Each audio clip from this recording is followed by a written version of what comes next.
কাপ্তাইয়ের মিতিঙ্গাছড়ি SDG village উদ্বোধন।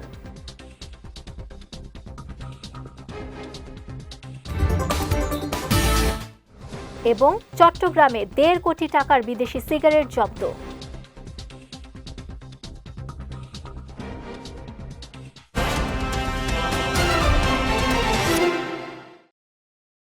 আসসালামু আলাইকুম। চট্টগ্রাম সংবাদে আমন্ত্রণ জানাচ্ছি আমি নুসরাত আহমেদ। শুনছিলেন শিরোনাম, এবারে বিস্তারিত। রাঙামাটির কাপ্তাই উপজেলার চন্দ্রঘোনা ইউনিয়নের ১ নম্বর ওয়ার্ডের মিতিঙ্গাছড়ি গ্রামকে এসডিজি ভিলেজ হিসেবে উদ্বোধন করেছেন প্রধানমন্ত্রী তারেক রহমান।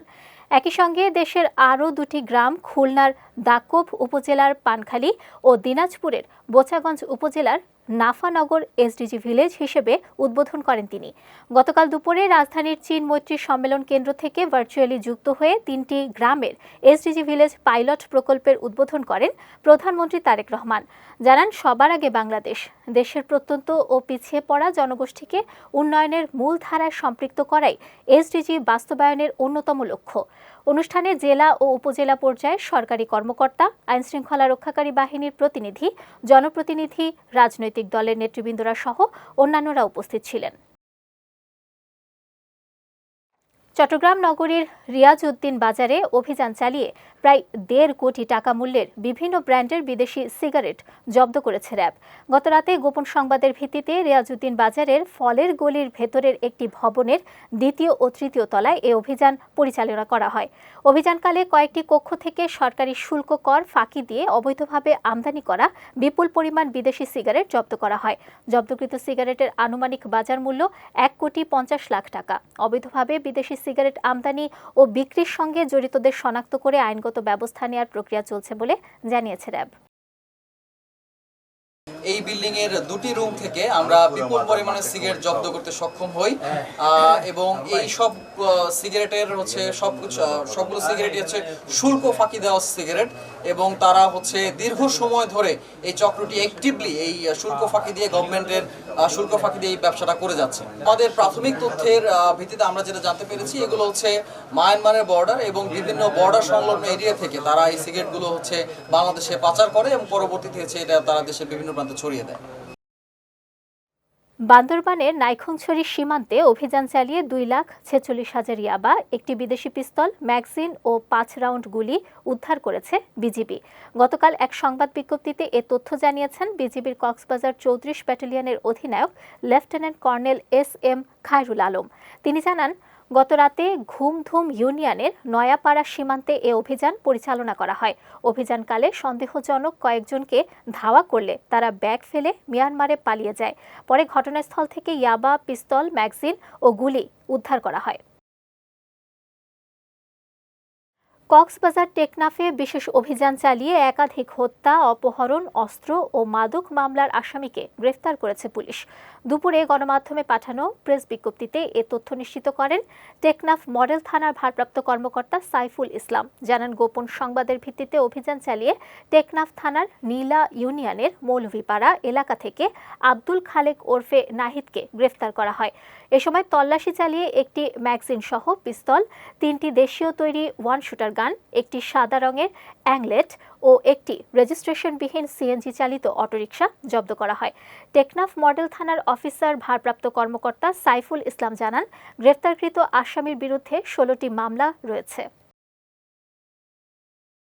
টানা 3.5 মাসের নিষেধাজ্ঞার পর আবারও কাপ্তাই হ্রদে মাছ ধরা শুরু হয়েছে। মঙ্গলবার 12টা 1 মিনিটে মাছ শিকারের উপর নিষেধাজ্ঞা প্রত্যাহার করে জেলা প্রশাসন। তারপর থেকেই মাছ শিকারে নামে জেলেরা। আজ মঙ্গলবার সকাল 10টা থেকে 11টার মধ্যে মাছ নিয়ে পন্টনে হাজির হয় জেলেরা। রাঙামাটি মৎস্য কর্পোরেশন ব্যবস্থাপক ফয়েজ আল করিম বলেন, জেলে ও ব্যবসায়ীদের তথ্য মতে 80% মাছ আহরণ হচ্ছে। সবই ছোট মাছ, কাচকি, চাপিলা ও পাঁচমিশালি।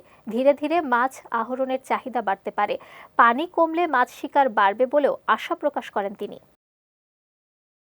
দীর্ঘ 3.5 মাস পর আজকে আমাদের কাপ্তাই লেকের মৎস্য অবতরণ কার্যক্রম শুরু হয়েছে এবং প্রথম দিন হিসেবে আমরা দেখছি যে কাচকি বা চাপিলার যেহেতু ছোট মাছ হিসেবে এটার আধিক্যতা বেশি, যেহেতু এখন পানি বেশি সেই হিসেবে ছোট মাছগুলো এখন একটু বেশি আসবে।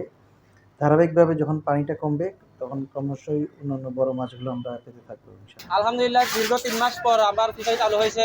3 মাসে আমাদের কাজকর্ম ছিল না, আমরা তেমন কিছু করতে পারি নাই। 3 মাস পর আজকে থেকে যেহেতু ফিশারি চালু হয়েছে, আমরা ইনশাআল্লাহ আবার এখানে কাজ করতে পেরেছি। আমরা আনন্দিত। মোটামুটি হচ্ছে, বেশি কমও না বেশি না, এরকম ওই করতে হয়নি।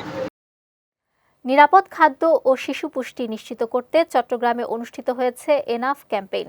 সকালে বাংলাদেশ শিশু একাডেমি, চট্টগ্রামে Karnaphuli area development program, world vision বাংলাদেশের আয়োজনে এই ক্যাম্পেইন অনুষ্ঠিত হয়।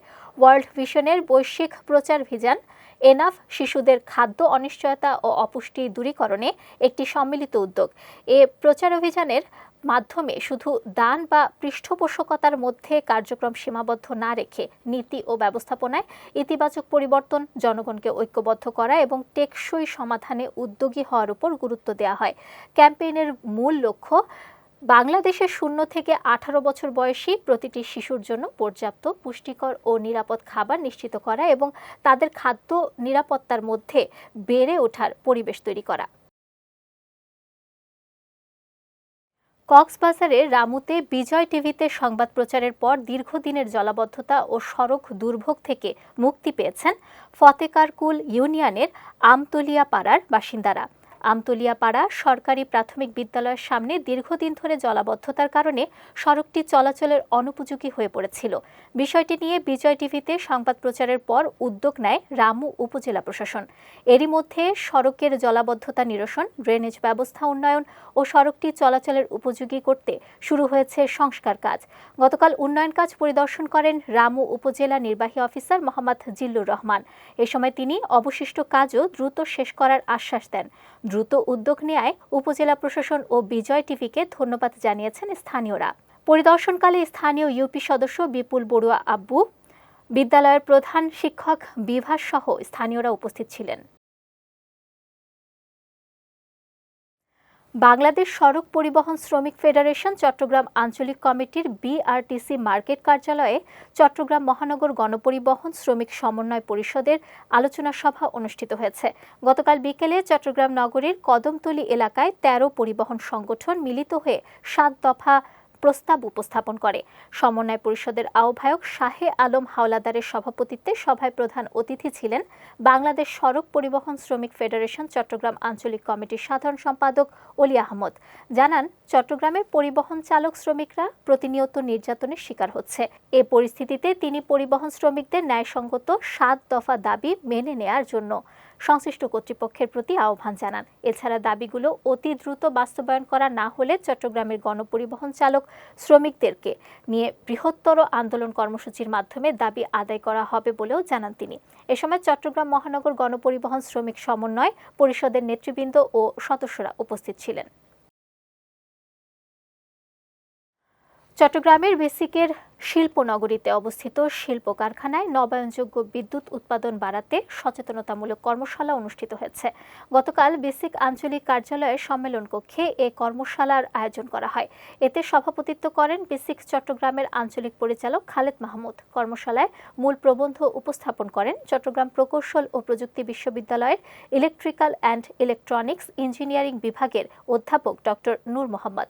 আলোচনায় শিল্প প্রতিষ্ঠানে সোলার রুফটপ স্থাপন, সৌর বিদ্যুতের ব্যবহার, বিদ্যুৎ সাশ্রয় ও জ্বালানি ব্যয় কমানোর বিভিন্ন দিক তুলে ধরা হয়। পাশাপাশি পরিবেশ বান্ধব ও টেকসই শিল্পায়নে নবায়নযোগ্য জ্বালানির গুরুত্ব নিয়েও আলোচনা করেন বক্তারা। রাঙামাটির লংদু ও বাঘাইছড়ি উপজেলার মোট 25টি দলের অংশগ্রহণে জমকালো আয়োজনের মধ্য দিয়ে শুরু হয়েছে zone commanders cup football tournament. সোমবার বিজিবির রাজনগর ব্যাটালিয়নের উদ্যোগে Gulshakhali border guard model college মাঠে জাতীয় সঙ্গীত পরিবেশন এবং পায়রা উড়িয়ে টুর্নামেন্টের উদ্বোধন করেন জোন অধিনায়ক লেফটেন্যান্ট কর্নেল শাহনেওয়াজ তাসকিন। উদ্বোধনী অনুষ্ঠানে জোনের সহকারী পরিচালক KAM কিবরিয়া, জোনের অন্যান্য সামরিক কর্মকর্তাবৃন্দ, স্থানীয় গণ্যমান্য ব্যক্তিবর্গ ও জনপ্রতিনিধিরা উপস্থিত ছিলেন। এই আয়োজন স্থানীয় ক্রীড়াপ্রেমী ও যুব সমাজকে দারুণভাবে উৎসাহিত করেছে বলে জানিয়েছে সংশ্লিষ্টরা। রাঙামাটির লংদুতে বিনামূল্যে চোখের অপারেশনের জন্য ৮১ জন রোগীকে চট্টগ্রামে পাঠিয়েছে লংদু সেনা জোন।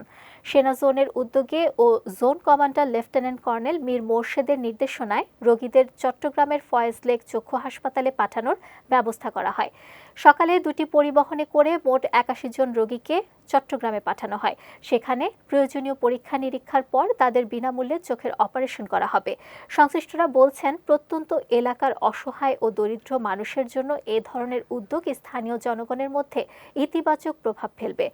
একই সঙ্গে লংদু সেনা জোনের প্রতি সাধারণ মানুষের আস্থা ও সহযোগিতা আরও বাড়বে বলে আশা করা হচ্ছে। চট্টগ্রাম সংবাদ শেষ করার আগে শিরোনামগুলো দেখে নিচ্ছি আরও একবার।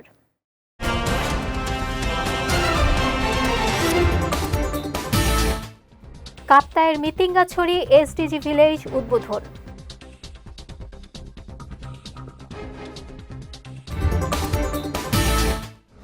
এবং চট্টগ্রামে ১.৫ কোটি টাকার বিদেশি সিগারেট জব্দ।